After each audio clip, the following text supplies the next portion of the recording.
Hi, my name is Spencer Hacker, and today I'm going to give you a TED Talk. In a second, we're going to dive into it, but to introduce my topic, imagine this. I want to take all of you on a date to the nicest restaurant in town. When we get there, I'm going to have the utmost courtesy throughout the night, and I'm going to be such a gentleman. I'm going to open the car door for you and pull out your seat, the whole shebang. And as we're at the table, the waiter, of course, is going to come up and ask us what we want to eat. And I've already taken the time to look at the menu, and I have a few recommendations. I think we should start off with a nice bottle of wine from the Russian River Valley. And I think that will pair nicely with either a cricket steak or grasshopper mignon. Now, while much of that introduction may have been shocking, I want to focus on the end there. While you may think that we are role playing as Timon and Pumbaa from the Lion King movie, I think that the future of the meat industry is more insect-centric than you think.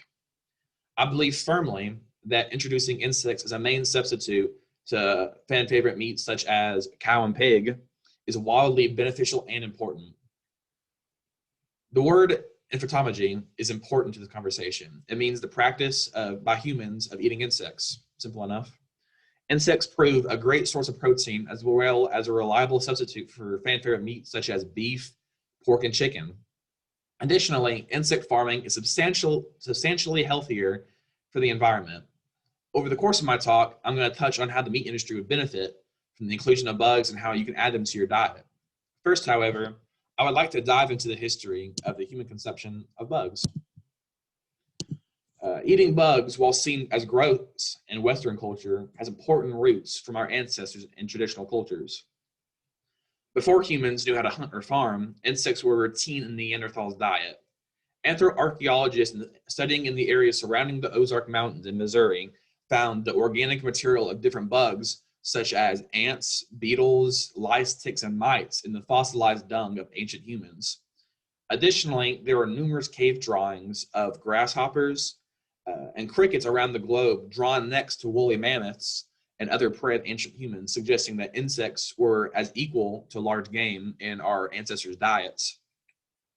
We know now that they ate insects as an answer to their inability to easily get larger game, but as civilization grew, humans took bugs in their diet with them.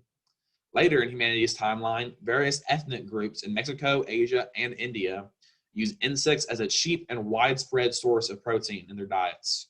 Even now, in the 21st century, up to about 2,000 different species are eaten by about 3,000 different ethnic groups in 130 countries across the globe. 80% of countries use insects as a source of food. It's not as crazy as you think. Western culture has a more limited history with entomology. One doesn't need to look past an old Fear Factor commercial to see our consensus or our general consensus on human consumption in America. However, it's important to note the health benefits of insect farming to get over that hump of fear and disgust with eating insects. Insects across the board are highly nutritional to us. High in calcium and protein and low in fat and carbohydrates, they benefit our bodies more efficiently than most foods, containing 9 different essential amino acids that can serve as a cheap and effective substitute to all different kinds of meats, such as fish or beef, whatever. Some scientists have even claimed that insects are more nutritious than our current diets. Additionally, their low fat and caloric content has led some researchers to believe that entomophagy is a proper way to combat the obesity epidemic in America and its effects. In our country, where obesity affects 1 in 6 different people, it is imperative that we find different solutions to our problem. In places outside of America, insect farming answers a different health-centered question: food scarcity. It's not hard to see that we have a hunger problem in the world, and the ease of mass-producing insects would greatly cut down on the global hunger epidemic in areas where nutritious and plentiful food is rare. Really, insect farming is crazy good for solving a lot of health-related problems in our world.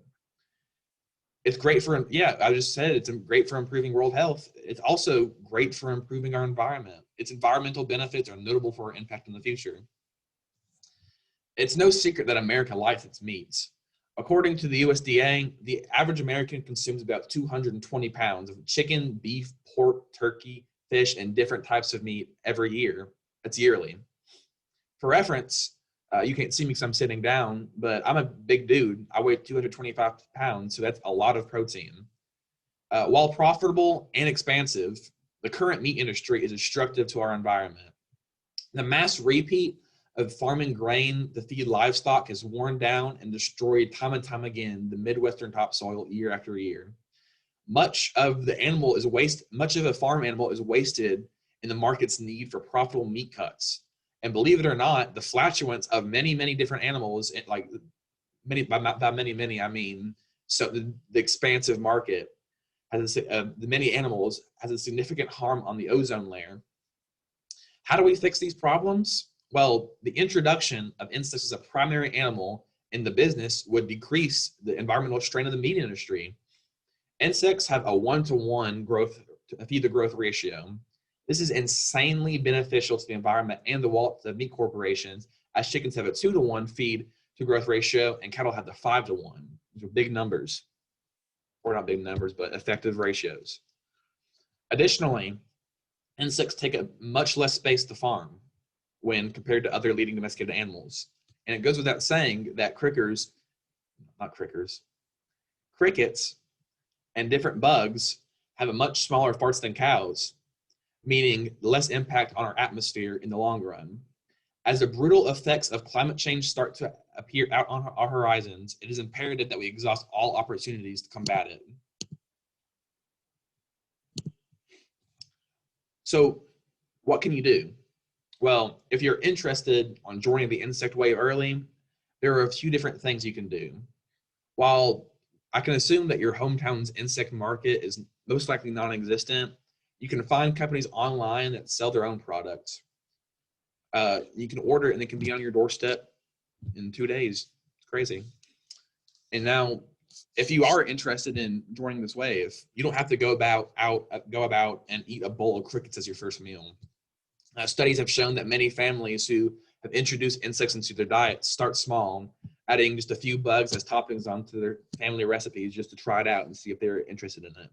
However, if you want to, you could go all out if you so desire and only eat insects, as I would call that although I'd call that over the top.